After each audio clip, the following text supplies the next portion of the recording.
새날을 여는 새벽 말씀 나눔입니다. 오늘은 2024년 3월 29일 금요일이고 말씀을 전하는 저는 강민 목사입니다.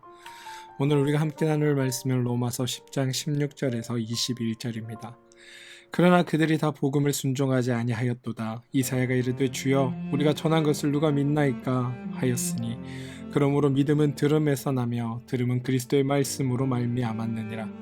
그러나 내가 말하노니 그들이 듣지 아니하였느냐? 그렇지 아니하니 그 소리가 온 땅에 퍼졌고 그 말씀이 땅끝까지 이르렀도다 하였느니라. 그러나 내가 말하노니 이스라엘이 알지 못하였느냐? 먼저 모세가 이르되 내가 백성 아닌 자로서 너희를 시기하게 하며 미련한 백성으로서 너희를 노엽게 하리라 하였고, 이사야는 매우 담대하여 내가 나를 찾지 아니한 자들을 찾은 바 되고 내게 묻지 아니한 자들에게 나타났노라 말하였고, 이스라엘에 대하여 이르되 순종하지 아니하고 거슬러 말하는 백성에게 내가 종일 내 손을 벌렸노라 하였느니라. 사람들은 자신이 복음을 듣고 이해가 되면 주를 시인할 수 있다라고 생각합니다. 들어서 알기만 하면 주를 부를 수 있다 생각합니다. 이 말은 다시 말해 우리에게 구원을 이루어낼 가능성이 있다라고 생각하는 겁니다. 그런데 우리에게 방법이 있었다면 본래 하나님이신 예수님이 육신을 입고 이 땅에 오실 필요도, 또 십자가에 달려 죽으실 필요도 없으셨을 겁니다. 우리는 종종 예배 시간에 교회에 앉아 내가 믿어 이 자리에 왔다라고 생각될 때가 있습니다.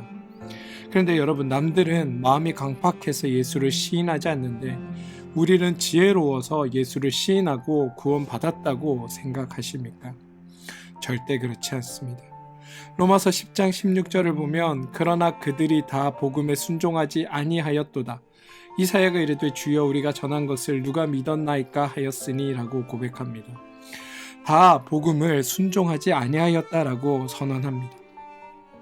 이스라엘 백성 중에 하나님의 말씀을 믿어서 이스라엘 백성이 된 사람은 한 사람도 없습니다. 마찬가지로 성도 중에 스스로 자원하여 예수를 주로 시인하고 성도가 된 사람은 한 사람도 없습니다. 우리 중에, 인간 중에, 죄인 중에는 아무도 예수를 믿지 않았습니다. 죄인은 하나님의 말씀을 들을 수 없고 들어도 믿지 않고 인정하지 않기 때문입니다. 따라서 믿음은 우리가 만들어내는 것이 아니라 하나님이 주시는 선물입니다. 이게 로마서 바울이 이야기하는 믿음에 대한 고백입니다. 하나님의 일하심의 결과가 믿음이라는 겁니다. 17절 그러므로 믿음은 들음에서 나며 들음은 그리스도의 말씀으로 말미암았느니라 라고 이야기합니다. 여러분, 이 본문을 어떻게 하면 믿음이 생기느냐, 믿음에 대한 방법론에 대한 설명이 아니라 믿음의 기원과 출처에 관한 이야기입니다. 믿음은 죄인, 우리에게 나지 않습니다. 우리에게 믿음이 나오는 것이 아니라 누군가 하나님의 복음을 들려주실 때 하나님의 복음에서 우리의 믿음이 생깁니다. 믿음 없는 자가 복음을 자꾸 들으면 믿음이 생겨난다, 그 뜻이 아니라 들음은 우리가 의도적으로, 창의적으로, 생산적으로 행하는 활동이 아니라 누군가 들려줄 때 수동적으로 듣는 겁니다. 다시 말해 믿음은 우리가 행하는 것이 아니라 우리에게 들려지는 복음 안에 믿음이 있다는 겁니다. 나의 행위가 아니라 하나님의 일하심의 결과이다. 하나님이 예수 그리스도를 통해 행하신 일들을 우리에게 들려주셨기에, 그 일을 하셨기에, 우리가 들을 수 있도록 말씀하셨기에 우리가 주님 말씀을 듣게 되었고, 그 들음으로 말미암아 우리에게 믿음이 생겨났다는 겁니다. 따라서 들음이 의미하는 것은 우리의 듣는 행위가 아니라 우리를 들을 수 있도록 말씀하시는 하나님을 강조합니다. 믿음은 들을 수 있도록 말씀하시는 하나님에게 납니다. 믿음을 들음에서 난다는 것은 믿음이 생기는 방법이 아니라 믿음의 기원, 다시 말해 하나님으로부터 그 믿음이 우리 가운데 주어진다라고 고백하고 있다는 겁니다. 그래서 18절을 보면 그러나 내가 말하노니 그들이 듣지 아니하였느냐? 그렇지 아니하니 그 소리가 온 땅에 퍼졌고 그 말씀이 땅끝까지 이르렀도다 하였느니라 라고 이야기합니다. 간혹 말씀을 전하면 믿을 것처럼 이야기하며 믿지 않는 사람들이 있습니다. 그러면서 이렇게 하죠. 조금만 더 자세히 설명해봐. 내가 더 쉽게 이해하게 설명해봐. 그러면 전한 사람이 더 큰 기대로 더욱 열심히 내가 하나님 안에서 경험한 체험까지 곁들여 복음을 전합니다. 그런데 듣는 사람은 그걸 듣고서도 하나님을 믿지 않는 경우들이 많습니다. 믿음은 절대로 그 사람에게 나오는 게 아닙니다. 더 잘 설명한다고, 더 분명한 증거를 대준다고, 그 사람 앞에 부인할 수 없는 명백한 기적을 보여준다고 해서 믿어지는 게 아니라는 말입니다. 예수님께서 이 땅에 오셔서 사역을 하실 때 행하신 그 수많은 기적을 예수님을 쫓아다니던 사람들만 본 것이 아니라 바리새인들과 서기관들도 함께 보았습니다. 그리고 그 기적을 함께 했습니다. 그럼에도 불구하고 그들은 예수가 하나님의 아들 그리스도라는 사실을 인정하지 못했습니다. 명백한 기적이, 하나님의 놀라운 은혜가 그곳 가운데 펼쳐졌음에도 불구하고 믿는 사람과 믿지 않는 사람이 있었다는 겁니다.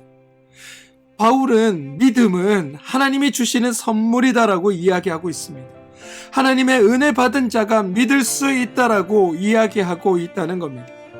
내가 이해해서 믿는 것이 아니라 하나님이 믿음을 주셔서 내가 이해하기 시작한 거다. 이게 성경의 고백입니다. 오늘 내가 하나님의 말씀을 사모하고 주님을 믿고 하나님의 행하심이 믿어지기 시작하는 건 그 믿음이 나에게 있어 나에게 솟아나는 것이 아니라 하나님이 나를 사랑하셔서 그 은혜를 나에게 부어주셨고 그것으로 말미암아 내가 하나님의 말씀을 통해 하나님이 어떤 분인지를 믿게 되기 시작했다는 게 성경의 고백이라는 겁니다. 그러니까 내가 믿을 수 있다는 건 하나님의 은혜와 사랑이 나에게 있다라는 증거라는 사실을 여러분 기억하셔야 합니다.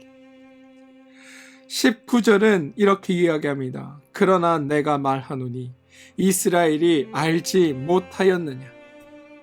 여러분, 이스라엘이 복음을 듣지 않았습니까? 그렇지 않습니다. 성경은 하나님의 복음이 온 땅에 퍼졌고 그 말씀이 땅 끝까지 이르렀다라고 우리에게 이야기합니다. 그런데 이스라엘은 하나님이 전한 소식을 들었지만, 외웠지만, 알았지만 믿지 않았고 순종하지 않았던 겁니다. 죄인은 들어도 안 믿고 알아도 안 믿습니다.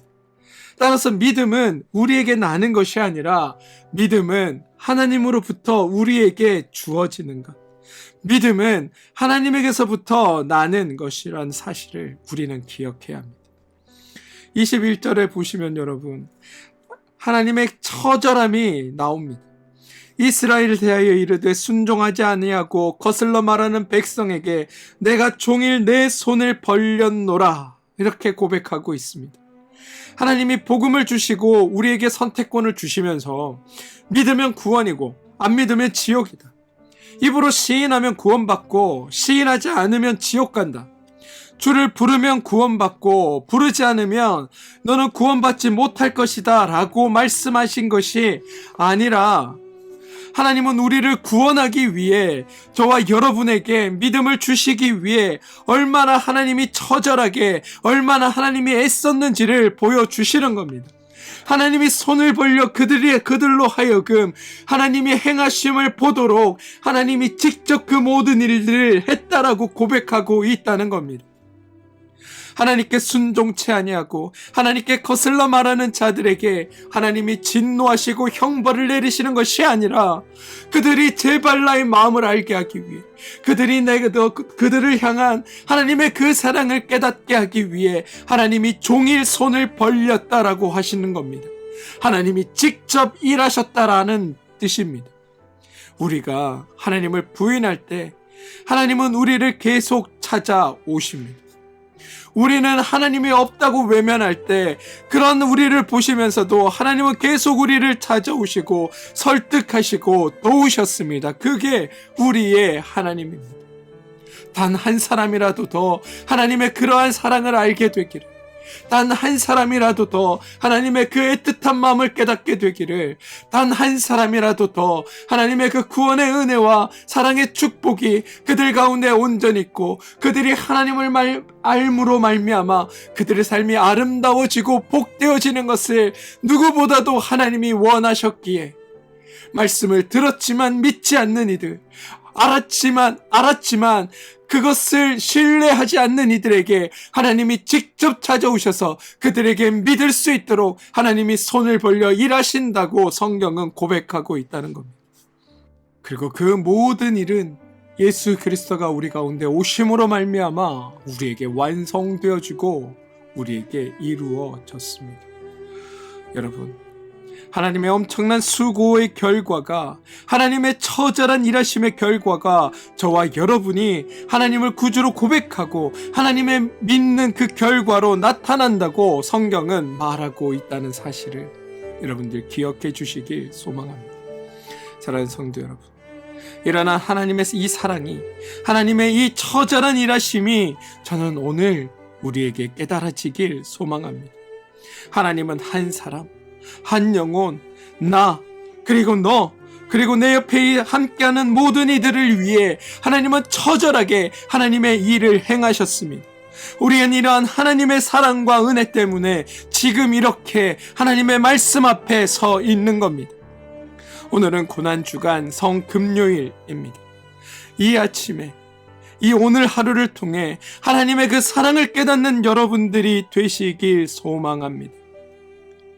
사순절, 고난주간, 그리고 이번 주 부활절에 이르는 이 모든 시간을 통해 저는 우리를 처절하게 사랑하시는 하나님의 그 사랑을 깨닫게 되고 그 사랑에 감동하여 나 또한 하나님이 나를 사랑하셨던 것처럼 나도 하나님을 그렇게 사랑하고 또 하나님이 우리 이웃들을 그렇게 사랑하셨던 것처럼 나 또한 우리의 이웃들을 서로 사랑하며 살아가는 그 복된 일들이 오늘 여러분 삶 가운데 있게 되길 축원합니다.